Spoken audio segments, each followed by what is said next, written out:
Hello friends, welcome to our channel on Success with Aram Online Education. In the series of UNESCO World Heritage Sites of India, today's topic is Group of Monument at Hampi. But before we start, I want to inform you about the various courses launched by us such as RAS Pre. RAS means Rajasthan PSI, Rajasthan Constable, Patwari, First Grade History, Rajasthan GS Module, LDC, JR Accountant. If you want to enroll in any of these courses, you can contact us on WhatsApp, Facebook, or Instagram as well. So let's start today's topic group of monument at Hampi. Hampi में क्या है, सिर्फ एक particular monument नहीं, यहाँ पे बहुत से मॉन्यूमेंट हैं और इसलिए ग्रुप ऑफ मॉन्यूमेंट्स हैं जिनको यूनेस्को वर्ल्ड हेरिटेज साइट का दर्जा दिया गया. 1986 में इसको ये दर्जा दिया गया. हम्पी को ट्रेडिशनली किसके नाम से जाना जाता है? पंपा क्षेत्र और किष्किंधा. ये किष्किंधा वही वाला किष्किंधा है जो हम रामायण के टाइम पर सुनते हैं, जहाँ पर ये थे जो वानर राज जो सुग्रीव थे वो अपना शासनकाल किया करते थे. हम्पी ईस्ट सेंट्रल कर्नाटका में लोकेटेड है, जो कि तुंगभद्रा जो रिवर है वहाँ पर है. हम्पी जो थी 14th सेंचुरी में ये जो विजयनगरा जो एम्पायर है उसकी कैपिटल थी. कि इतनी प्रोस्पीरियस सिटी थी उस टाइम पर कि इसके जो बारे में पर्शियन जो हैं और जो यूरोपियन ट्रैवलर्स थे, पर्टिकुलरली जो पोर्तुगीज़ थे, उनके क्रॉनिकल्स उसके बारे में बताते हैं. उन्होंने इसके बारे में बहुत सी ज़्यादा लिखा गया है कि किस तरह से यहाँ पर वेरियस टाइप के फोर्ट्स थे उस टाइम पर, और किस तरह से टेम्पल्स थे और पिलर्स थे, मंडपास थे, और इसके वाटर स्ट्रक्चर के बारे में एक्सटेंसिवली इन सब ने बताया गया है. इवन दो ये जो हम्पी है ये उस टाइम पर क्या थी, वर्ल्ड की सेकेंड लार्जेस्ट सिटी थी after Beijing. Beijing presently which is the capital of the China. All right, now come to the location of the Hampi. Here is the green portion, it is map of Karnataka, और the red dot is Hampi. ये हम्पी है. अब देखते हैं किस किस state के साथ कर्नाटका अपना बॉर्डर शेयर करता है. फर्स्ट ऑफ ऑल नॉर्थ में कर रहा है यहाँ पर महाराष्ट्र के साथ. Here is Maharashtra. यहाँ आंध्र प्रदेश है ईस्ट में. वेस्ट में शेयर कर रहा है गोवा के साथ. Here is Tamil Nadu and here is Kerala. So 5 states के साथ ही अपना बॉर्डर शेयर करता है. और यहाँ पर हम्पी है. हम्पी यहाँ तुंगभद्रा रिवर यहाँ पर पास आउट होती है. ऑल राइट,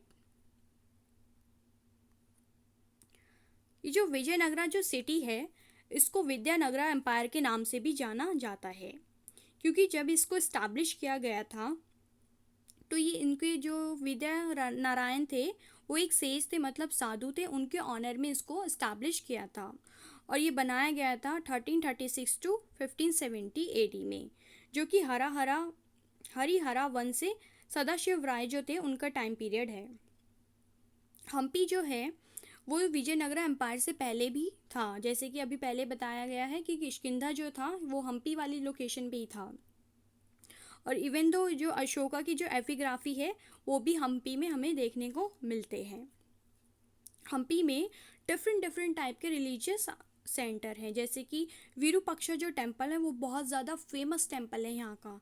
यहाँ पे हमें बहुत कुछ देखने को मिलता है कि जो ये जो जगह है, क्योंकि ये सिटी भी कैपिटल सिटी थी विजयनगरा एम्पायर की, तो ये बहुत कुछ बताती है उस एम्पायर के बारे में, किस तरह उसकी जो इकोनॉमिक और पॉलिटिकल जो स्ट्रेंथ थी उसके बारे में ये सिटी एक्सटेंसिवली हमें बताती है. ऑल राइट, विजयनगरा का जो आर्किटेक्चर है वो इस तरह का था कि वो एक सेक्युलर आर्किटेक्चर था. कहने का मतलब ये है कि यहाँ पर कुछ बिल्डिंग्स थी, जैसे कि एलिफेंट स्टेबल्स थे और क्वींस बाथ थे. उसमें इंडो इस्लामिक जो आर्किटेक्चर थे उसके हमें इन्फ्लुएंस भी देखने को मिलते हैं. तो इसके ज़रिए हमें पता चलता है जो विजयनगरा जो आर्किटेक्चर था और जो विजयनगरा जो एम्पायर था वो कैसा था. एक मल्टी रिलीजियस और मल्टी एथनिक सोसाइटी थी. ये कोई कंजर्वेटिव सोसाइटी नहीं थी, एक सेक्युलर सोसाइटी कह सकते हैं हम थी. ऑलराइट, लेकिन क्या हुआ 1565 में ये जो सिटी थी, कैपिटल जो सिटी थी, ये क्या हुई, रूइन हो गई, डिस्ट्रॉय कर दिया गया इसको. बैटल ऑफ टालीकोटा जो हुई उसमें जो मुस्लिम जो सल्तनत थी, इसने उसको बहुत ज़्यादा हार्म पहुंचाया और ये सिटी जो थी पूरी तरह से ऑलमोस्ट बर्बाद हो गए। उसके बाद जो विजयनगरा एम्पायर था वो कभी भी उठ नहीं पाया। इस तरह से जो हम्पी था इसका डिस्ट्रॉय हुआ, लेकिन इसके कुछ कुछ टेम्पल्स हैं आज भी हमें इसको देखने को मिलते हैं। और जो उस काल का जो आर्किटेक्चर था, जो भी टाइम पीरियड में जो भी हुआ था, उसको रिफ्लेक्ट करते हैं। अब जानते हैं कौन कौन से मॉन्यूमेंट्स हैं जो मेजर मॉन्यूमेंट्स हैं, क्योंकि यहाँ पर ऑलमोस्ट 500 मॉन्यूमेंट हैं, लेकिन हम पढ़ेंगे सिर्फ मेजर मॉन्यूमेंट्स के बारे में। ऑलराइट, सबसे पहले पढ़ते हैं विरूपाक्षा टेम्पल।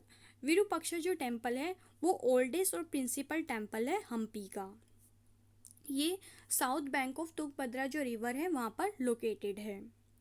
विरूपाक्षा जो टेम्पल है वो डेडिकेट किया गया है लॉर्ड शिवा को।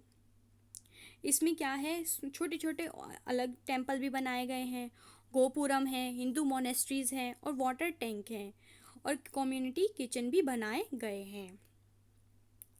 विरूपाक्षा टेम्पल में हमें मोनोलिथिक नंदी श्राइन देखने को मिलती है।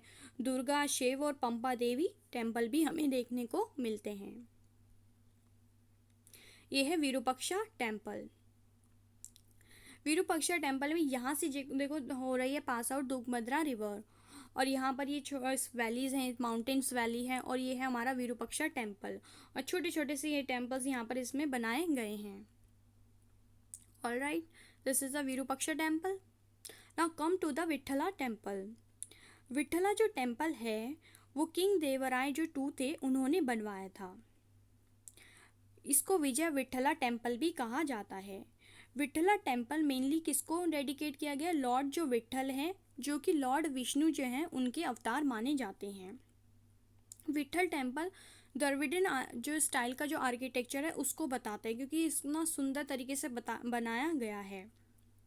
और माना जाता है कि जो विठल जो टेम्पल है वो सबसे बड़ा टेम्पल है। जितने भी मॉन्यूमेंट्स हमें यहाँ पर हम्पी में जो मिलते हैं उनमें से सबसे ग्रैंडेस्ट टेम्पल है।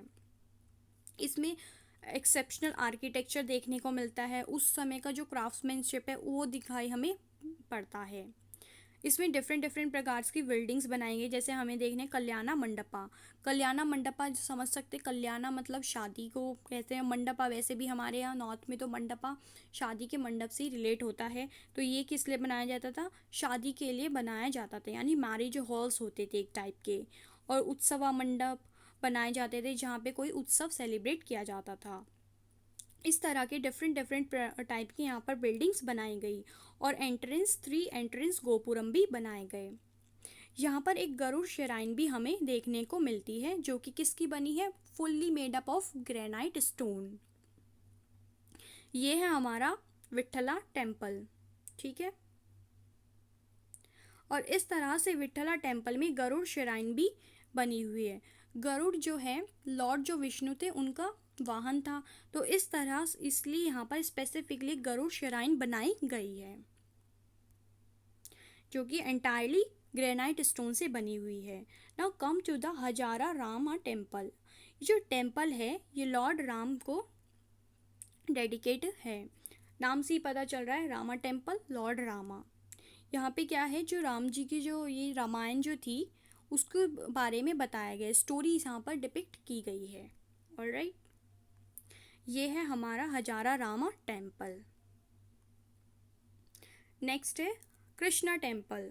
कृष्णा टेम्पल में क्या है, जो लॉर्ड जो कृष्ण थे उनके जो बाल्यकाल जो है ये टेम्पल उसको डेडिकेट किया गया है।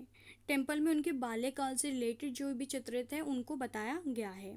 इस टेम्पल को कृष्ण देव राय जो थे उन्होंने बनवाया था और 1583 में एडी में बनाया था।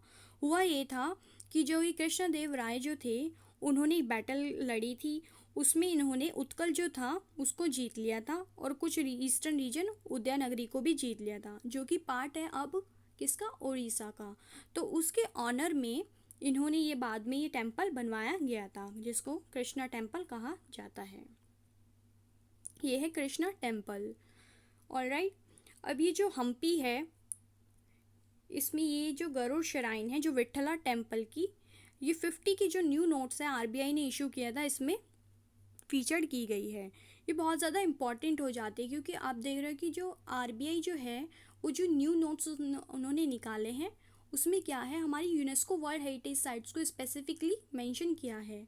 सो ये इसलिए किया गया है ताकि हम क्या है, अपनी जो धरोहर के प्रति हमारी जो एक अवेयरनेस बढ़े। ऑलराइट। और उसके साथ साथ जैसे इससे क्या होगा, जब हम उसको जानेंगे तो ये सबसे ज़्यादा मेनली जो इम्पोर्टेंट है लोकल जो इकनॉमी होती है उसके लिए, क्योंकि जब हम देखेंगे तो उसके बारे में जानेंगे और इससे टूरिज़्म भी बूस्ट होगा।